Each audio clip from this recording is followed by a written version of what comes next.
Hello, Maddie. How are you today? I'm good. How are you doing? I'm great, and I'm very excited that we're doing this because it's been in the works for a little while. I think we first connected with each other. Gosh, the summer went by fast. I think we first connected with each other like 3 or 4, I don't know, maybe even 5 weeks, right? And here we are, Yeah. we're rocketing past September 1st and well into the 3rd and 4th quarter of the year, right? Yeah, I can't believe it's already almost the end of the year. We'll blink and it'll be 2026 already. I know, right? I was actually doing some things this morning to prepare for 26, and I was like, "Dear Lord. Dear Lord, here we go." But I'm so excited to have Maddi Holman joining us this morning. She's the co-founder and a general partner at Daring Ventures, which we're gonna get into a lot, but also you're the host of your own podcast, Let's Be Heard. Is that correct? That is, yep. And That's I just recorded an episode yesterday. Oh, cool. Awesome. Look at you, like back-to-back episodes. That's so exciting. Yeah. I think this is gonna resonate so well with our audience, and I hope your audience too. Maddie, you've got this really cool special focus on the way that your organization approaches sort of investments, your thesis. As you and I talked about, we have a lot of student entrepreneurs and early stage entrepreneurs and investors and operators and founders that all listen to our shows collectively. So I'm really excited to talk to you. And I think you and I also both have a real strong personal connection as it pertains to women's health initiatives too, right? So this is very exciting. So I would love for the little overview on you, sort of the Maddie Holman origin story. You've had a cool one, pre-med into venture capital. Talk to us a little bit about that and just introduce yourself, please.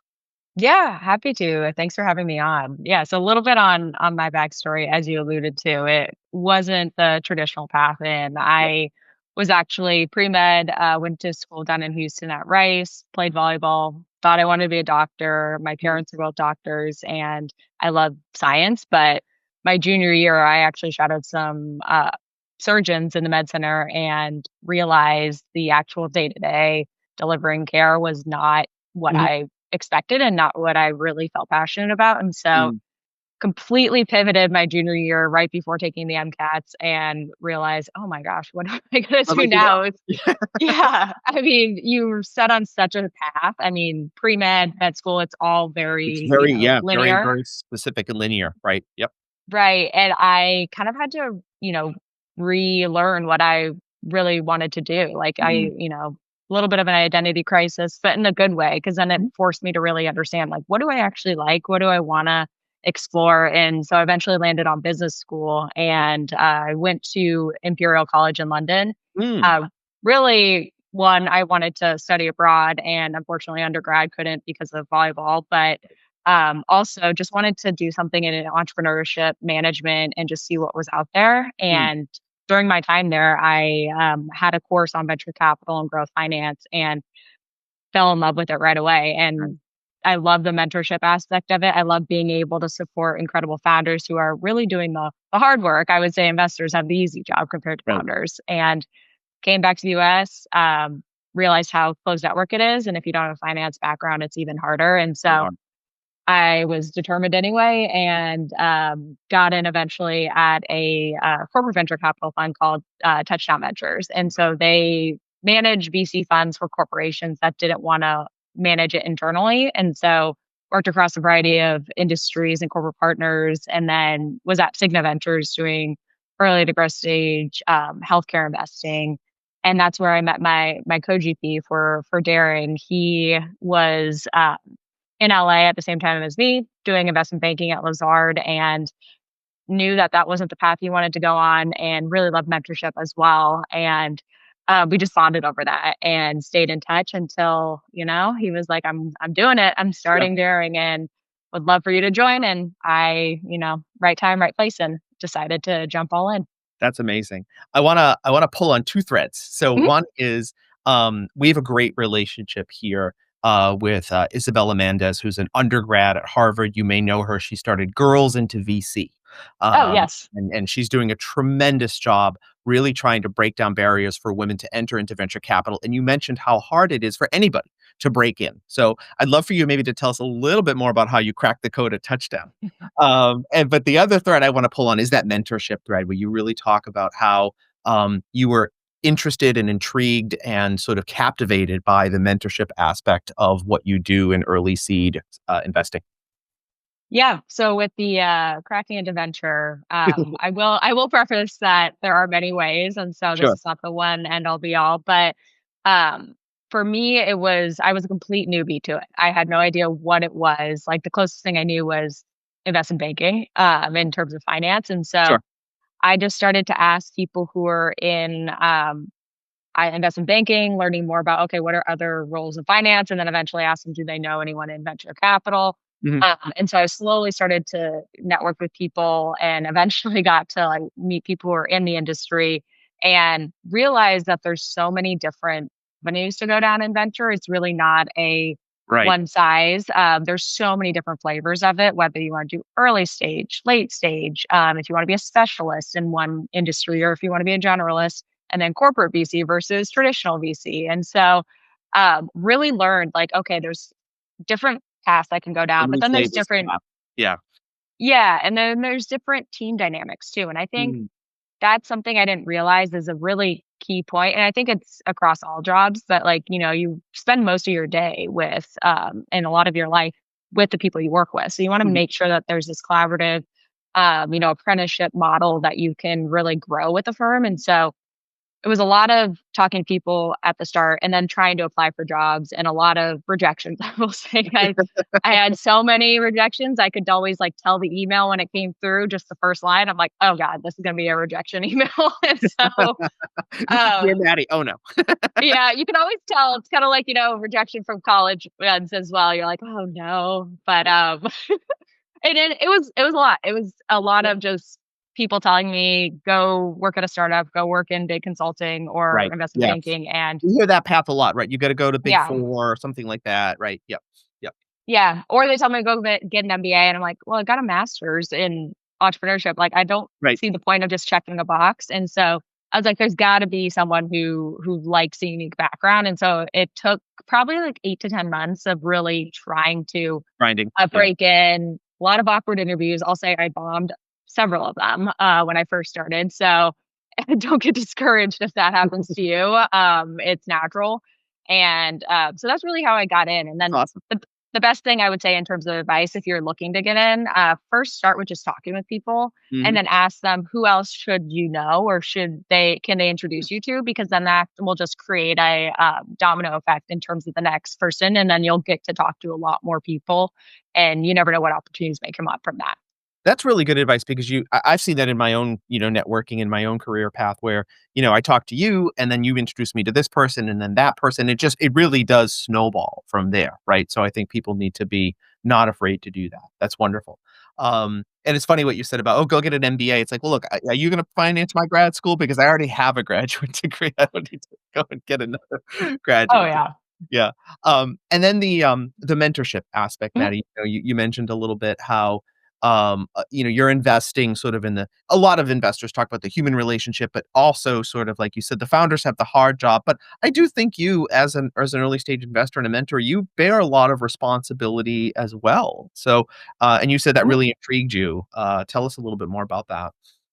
Yeah, I think for me, it really resonated with me because, from my athletic career doing Mm, volleyball, all the way through like middle school and then through college, I was often kind of one of the leaders or captains on a mm, team. And mm, so oftentimes, especially as I got older, there'd be younger girls on the like team, especially in high school. And it's their first time on varsity. It's their first time playing in that first game. And so you really have to be kind of that leader and an example, but also be there and be patient and help them mm, feel confident as well. And so I've always had that in volleyball because there's always a place where you can play, whether it's supporting on the court or even on the bench. Like there's a way you can be helpful. And so that was one avenue. And then I really liked getting to be supportive, especially at the early stages. I feel like there's so many investors that want to go early, but mm. oftentimes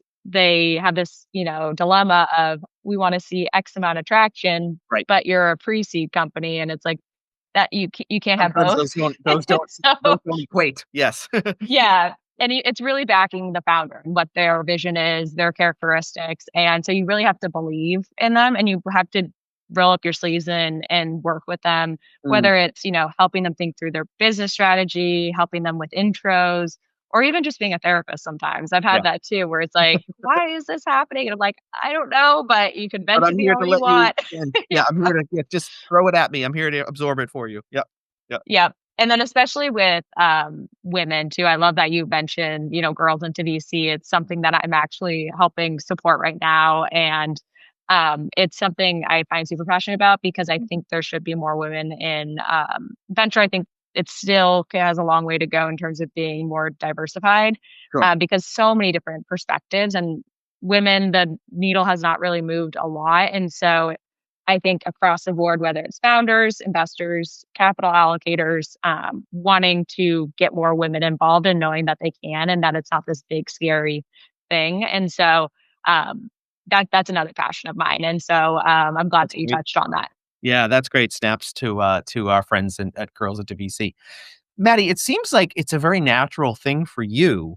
You mentioned your athletic career. You mentioned how, you felt, I don't want to say obligated because I don't want to put words in your mouth, but it certainly seems like you felt what intended to as a captain or as a team leader on the floor, on the bench, that you felt sounds like this responsibility to bring in an environment and a place where people could look to you as a mentor, as a leader, as a captain, somebody they could rely on. Did somebody set that standard for you and or did you kind of just find yourself in that role? Some because some folks do. Some folks become the mentor they never had, right? Mhm. I'm curious if that was your path or if you did have that someone who created that created that path for you. Yeah, I would say a little bit of both. I Mhm, think, the coach I had in high school she was great. The first mm, couple years she was there, she really inspired me to, push beyond what I could do and like really mm, just lean into the role that I'm in. And I mean, because when I got on varsity, I didn't play, right side or, because I'm left-handed, but yeah, I was actually middle. I yeah, was not the tallest person. So it was an interesting strategy, but I was like, okay, I'll lean into this.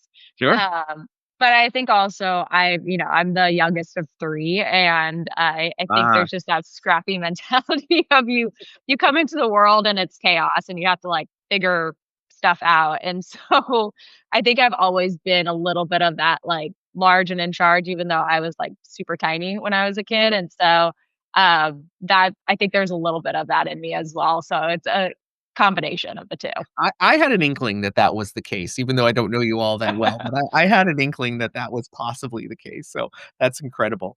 Let's talk about daring ventures. Mhm. You mentioned that you and your GP, the stars sort of aligned, and it was just the right time.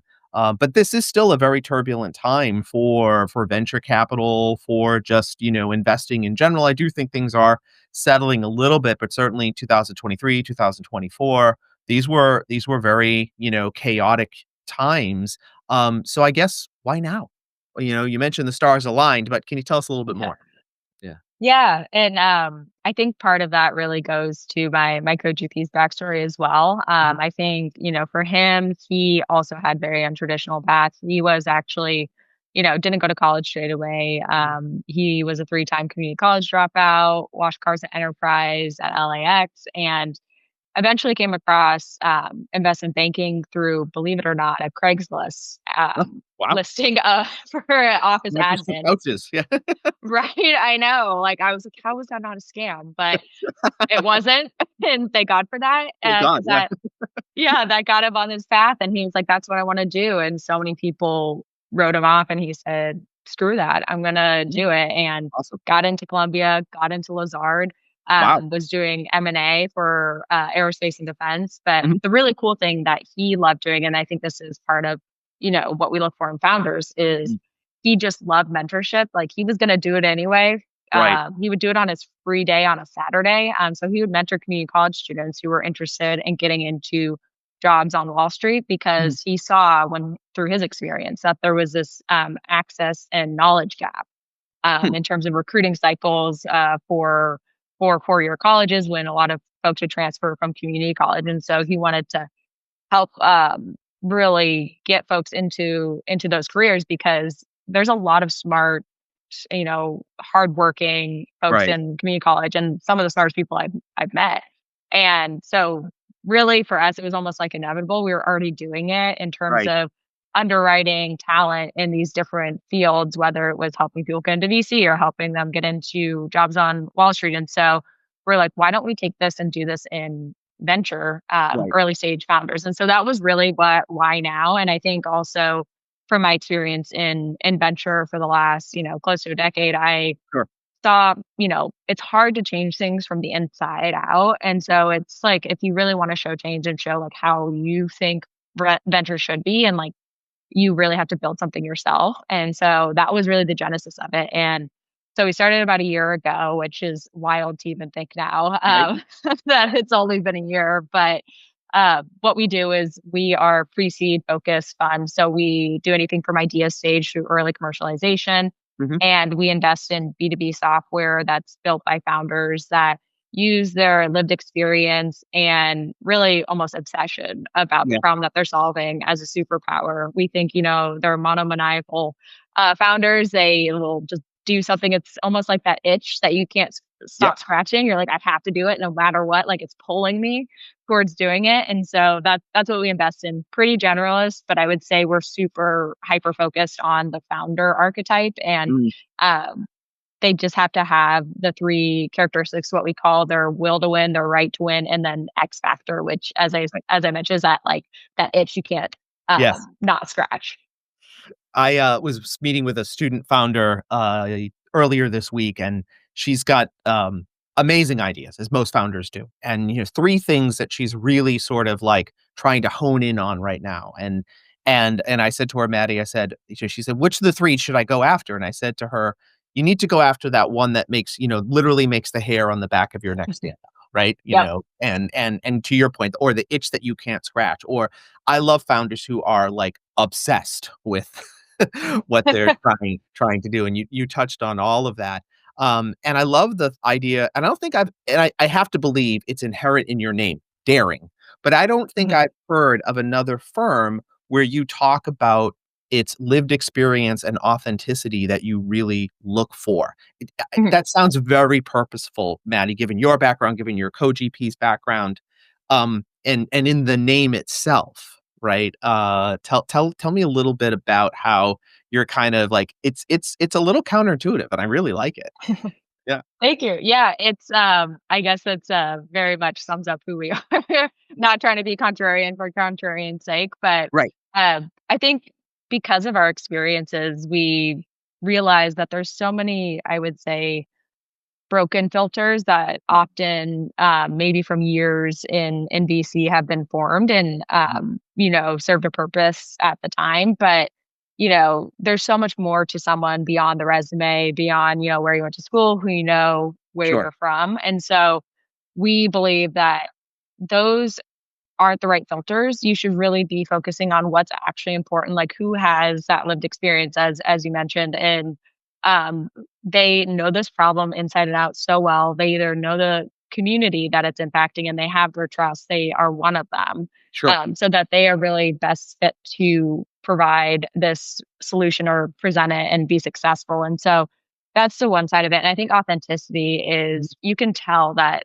this is what they're genuinely passionate about. This Mm. is what they wanna do. They're, they're very self-aware on what their strengths are and what their weaknesses are. We all have them. I mean, that's why I have my co-GP. We both have complementary Yep. skills. Absolutely. And so really seeing that, and that's why we spend so much time up front. So before we even get into diligence on a company, we do what we call founder diligence, Mhm. to really make sure that we have that intentionally flushed out so that we know, okay, this is a fit for us, but also that it's a partnership with Mhm. the founder too, because at the end of the day, it's an honor to work with founders and it's Sure. not assumed. And so we want to make sure that the feeling's mutual. And speaking of founders a little bit, you mentioned in a previous conversation that I listened to about this sort of vulnerability and transparency and leadership, and something that you really look for in your founders, and it's part of how daring supports beyond just writing a check, isn't it? Yeah. Yeah, it absolutely is. Yeah, we all of our founders that we've invested in so far, we like to say that we're the first call or text that they send out to good, bad news, great Yeah. news, anything. We want to be that person, and so far we have, which has been great. And all of them have been very transparent with us, which is great. And we try to be that as well. Like we don't know everything, but we have good networks that we can reach out to other people who could be helpful. And so we will do anything from, connecting folks that we know to rolling up our sleeves and being like, okay, this is how you should think about your pitch for fundraising. Series seed versus pre-seed investors are going to want to see different things or hear different parts of the story. So how can we craft that in the best way? Then anything honestly to like, just as hard hustling as our founders. We had one that's in the restaurant tech space called Hosty. And one of the things that we wanted to do to help them with like business development was they gave us little Hosty cards that are yellow. And they're like, if you could just leave it at a restaurant once Yeah. you have food and like on the bill when you leave. And so that's what we do. We like, and Guerrilla sometimes when I'm marketing. Love it. it Yeah. is. I literally walk around and like, now that it's summertime or now that it's like the end of summer turning to fall before winter, the chairs outside, the tables are still there. So I just like pop one on there. Yeah. That's So awesome. anything they need, like we are in it with them. Their success is our success. And so Sure. yeah, that's how we try to be very upfront with them I and love try it. to support as we can. I just hear so many pillars of servant leadership in what you do, Maddie. It's so cool. I really love it. Let's talk about Let's Be Heard, and let's talk a little bit about our co-passion as it pertains to women's health. We've had so many great founders and entrepreneurs on this show that are focused on women's health, and it's a big focus area of mine personally too. Why is women's health a priority for you, Maddie? Yeah, it's a super big passion of mine. So for me, I've always been interested in just health in general, but Mhm.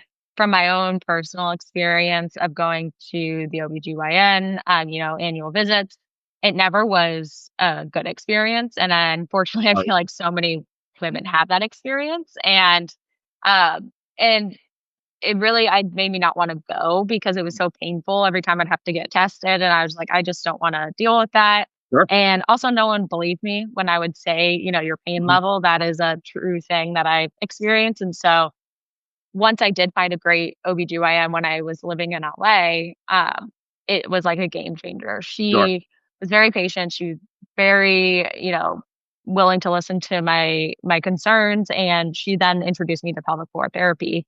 Mm, And that was like, I was like, oh my gosh, this is great. It was mm, like life changing. And I'm like, why am I just hearing about this, out of college, working? yeah, And I know health. I majored in biology. My parents are providers, and yet it took me this long to like figure this out and still not know everything about my body. And right.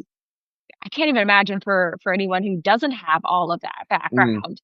And I was like, it shouldn't be that way. There shouldn't sure. be this just dismissal, tabooness, and just feeling like we just have to put up with it. And Mhm. so one of the things I wanted to do is once I left Cigna, which I was focusing a lot on women's health, Mhm. investing and strategy for that, I still wanted to contribute and do something because Darren, we are more generalists, Sure. but I wanted to really, provide a space where you can talk openly and honestly about women's health talk. So essentially, like recreating close circle of friends, talking, over a glass of wine or pizza night and just saying, does this happen to you? Like, Sure. only Let's be those people. vulnerable. Let's be a little vulnerable with each other, right? Yeah. Yeah. Yeah. And a place where you can't get censored too. That was the Sure. other thing I learned like over the last couple of years is that if you try to post on any social media, just, basic anatomy terms for women, you would Oh, yeah. either shadow banned or your post would get blocked. And I was like, Mhm. that's bullshit. Yeah. Sorry, but No, like it's true. it's so It's bad. true. You shouldn't I mean, look, we're all adults here, and you shouldn't have to put, like, symbols into words so they get past censors, right? Yeah, it's just ridiculous. Yeah. Yeah. So that's what I do. It's really a place I interview founders who are building in the space, and then I interview providers, thought leaders, researchers, Mm. everyone in the ecosystem except for investors, just because there's a lot of platforms for that, and I want it to be purely those who are experts in what they're building, and also just a resource for women in general. I love that.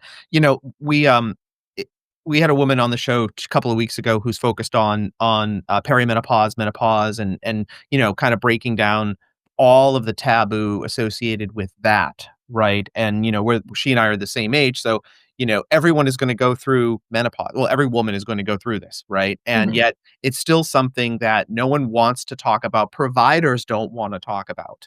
And it's as a male, I can't even begin to understand it, but it puzzles me and really um disturbs me at the same time that there's still this feeling of you have to be small, you're not believed, there's no truth into what you're saying, so I still can't fathom that. But I'm so happy and excited to hear that you're have a mission and an audience, like you said, to cut through the bullshit associated with that. How's the podcast going? How are you feeling about its trajectory right now? It's good. It's funny you mentioned, perimenopause because that was the episode I did yesterday. Oh, cool. So, perfect timing on that. But, Yeah. it's good. I actually hit my 10th episode of Oh, recording, so congratulations. thank you. And so, I'm excited. I usually release, trying to do it 2 times a month, and Mhm. so, we'll be getting a lot more going, but I'm excited. I started it in May, and it's been great. So, I love doing it. I love meeting cool, amazing people and learning more about my health. So, um, it's been a wonderful thing to do, and I'm hoping to continue just to keep plugging away while we're, Yeah. building daring as well. Keep doing what you're doing, yeah. So let's talk a little bit about that. So you're Okay. you're, you know, you're leaning into Let's Be Heard. You said that you and your co-GP are a year into daring now. How are you I believe, Maddie, by the way, there's no such thing as balance in work and life. It's all just blending. So Yeah. talk to me about your blend. How do you how do you do it? It's tricky sometimes, Yeah. especially, I used to have a little bit more of a predictable schedule. I Mhm. mean, there's not even a 9 to 5 job, so it wasn't really too predictable, but, Sure. uh, you know, every day is different and interesting, and sometimes it's really hard to balance it, Mhm. especially when there's certain seasons where, especially right now where you kinda Yeah. go into conference season after Mhm. summer, everyone's in a mad dash to get things done before Thanksgiving, and then, people go on holiday, before the New Year, and so right now, it's probably gonna be a little bit more hectic, Yeah. but, it really and there's sometimes where sleep gets a little bit compromised, but, it's worth it because I think there's just so much that we're doing that I think is exciting and, Sure. that we wanna continue to build, and so we spent a lot of, I would say, the first 10 months, Mhm. really operationalizing the fund, getting it set up, really understanding what it means to be fund managers because that's very different than just being an investor, like, Sure. investing is probably, I would say, 20%, 15% of my time. The rest is everything else. It's all Um, administrative and operations. Yeah. Yep. exactly. Yeah. And so we did that. We made 4 angel investments. And Oh, then cool. so now we're actually fundraising, which I know everyone's always, oh, hard time to be fundraising, but I think that's always the case. I Maybe don't think the it's only ever a exception. great time to be fundraising. Yeah, it just Yeah, I think maybe the only anomaly was probably 2021 to 2023 where, like, the markets were just insanely, frothy and flooded it with was yeah, cash. yeah, Yeah, capital is cheap, and yeah, so, um, and for then it us, all I came actually to a screeching halt.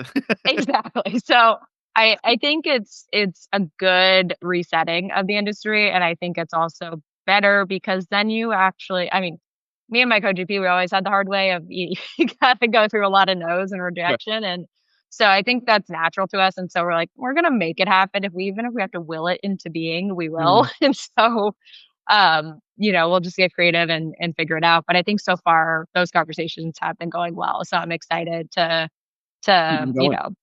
get it closed and then be able to just continue to write, bigger checks than what we were doing and also just support more founders. And so it's been good, but like balancing is all or blending as I like Blending. your way of saying that Yeah. is it's a you have to constantly adapt and change it because things will come up Sure. and I think the hardest thing that I still try to get used to is you're not going to be able to get through everything Right. and no matter how much I want to get back to everyone like at the end of the day we're just humans and there's only so much Right. hours in the Only so much day we can do. Yep. yeah So that's always been the hardest one is like, I wanna get back to everyone, but I also need to sleep and Yes. function so that I can be able to help enough people. And so, that's been the toughest thing to try to Well, navigate. I wish you not too much more sleep deprivation, especially now as we're getting into the dark days of the year where, you Oh, know, yeah. that the sun is setting much, much sooner. Um, I had an English teacher when I was in high school. I think I was a freshman, and he made us write, one of those, like, looking back on your 80 years from now, looking back on your life, right? Type of essays. Oh, yeah. What will be your definition of success and how will you know that you were a successful person? And of course, at age 14, you tend to think in material constructs, right? So, like, if I have all this material wealth by the time I die, that will be successful for me, right? And I'm pleased to say that throughout the course of my life, that definition has changed, significantly, and it's not so much that for me anymore. But what's your current definition of success, Maddie Holman? Yeah. No, it's a great question, and I think I was probably very similar at 14. Yeah, I was like, "I wanna be known in history." right, Like, exactly, right? Yeah. this grandiose, mission, but I think what it really is being able to make some type of impact in a way that made a mark in a way to make change or what I believe is what should be done. And like I think not living a life of regret and just Mm, trying things, you're hmm, not always gonna be successful at stuff. right, But I know so many people who have gotten to kind of their end of their life and they have regrets or they're like, what if I did that? What if I should have done this? And sure, I don't want to do that. I've had times where I've been, too scared to do something mm, or hesitant and wish I didn't do that and like actually just took the leap of faith. And so yeah, I think part of jumping into daring ventures and really doing that was like, okay, the not the safe route, but like, I was like, okay, I've been in venture. I could continue yeah, doing this, but sure, there was that itch I needed to right, scratch and I was trying to suppress it. And so I think that's for me is not getting to the end of life and realizing, okay, I've made an impact. I've done all I can in terms of doing something that I'm passionate about and sure. having no regrets. I love that. I love that. I love what you just said about the, having the just like you said, you could have kept doing what you were doing. And it was not that it was nothing's ever entirely safe, but it was Mhm. certainly known, right? And there Yeah. was probably a comfort there associated with that. But you're like, I'm not going to stay in that place, right? I'm Yeah. gonna try to be, oh, dare I say it, daring, right? So cool. That's very, very cool. Um, when folks are trying to be, brave and Mhm. they're doing that cold outreach, what gets your attention, when someone does that? Yeah, it's always a good question. I would say I'm also a good fan. I'm a big fan of outreach, Yes, me too. especially cold outreach. Mhm. So I would say make sure that it's not just copy and paste. I think Yeah, that's something very important. immediately I want someone to know that they've taken a little bit of time to try to personalize it. I try to do that as well whenever I reach Mhm. out. Because no one wants to get spammed. No one wants to Yeah, get AI generated yeah, responses. And so I would say keep it short and keep it, personalized, maybe one little thing and that you like or that you're interested in sure. learning more. And honestly, when it's that, I actually am more receptive to it versus long emails or long LinkedIn messages. That's cool. We're all bombarded with so many different Right. stimulations throughout the day. And so if you can keep it short and sweet and something that has a little bit of personalization, that will usually get me hooked and will respond. I think that's a great piece of advice, the personalization especially. I try to do that myself. I try to maybe leave behind a little something that I saw that I think maybe would resonate with you. Could be an article, could be a post, something that says, I saw this, thought it might resonate with you, right? To try to bring that little bit of personalization in there as well. So I think that's really, really important. Yeah, Um, I actually just to give an example of it, I Please. reached out to someone who was in kind of the family office space, just trying to learn more because family office space is so broad in terms of the types. And I had reached out to her. She seemed really cool. I saw that she was also an athlete and that There she you go. played professionally. And so I reached out and then, she responded and said, "I normally don't reach out I don't respond to LinkedIn requests, but I saw, D1 athlete and made me, excited." And so even little things like that, make a difference. You never know where someone finds that bond and they, recognize. They're like, "Oh, yes, they There we know what go. I've been through." Yeah. Yeah, exactly. Yeah, exactly. A little bit of trench buddy there. That's great. Yeah. That's great. Um, Daring Ventures, Let's Be Heard. Maddie, how do people find you? Yeah, so Daring Ventures, you can find us on our website. It's daringventures.vc, and we also have LinkedIn, Instagram, TikTok accounts as well. You can Awesome. find all of our personal LinkedIn and Instagram accounts as well. And then Let's Be Heard is I have it tagged in my LinkedIn Perfect. bio, and it's also on Spotify and YouTube. Awesome. Love to hear that. Love to hear that. Folks, please like and subscribe to Let's Be Heard. Maddie, this has been so much fun. Thank you so much for spending some time with me today. And we look forward to staying in touch. Okay. Can we do that? Yes, of course. I appreciate you having me on and yeah, excited to collaborate in the future. Awesome. Thanks so much. Thanks.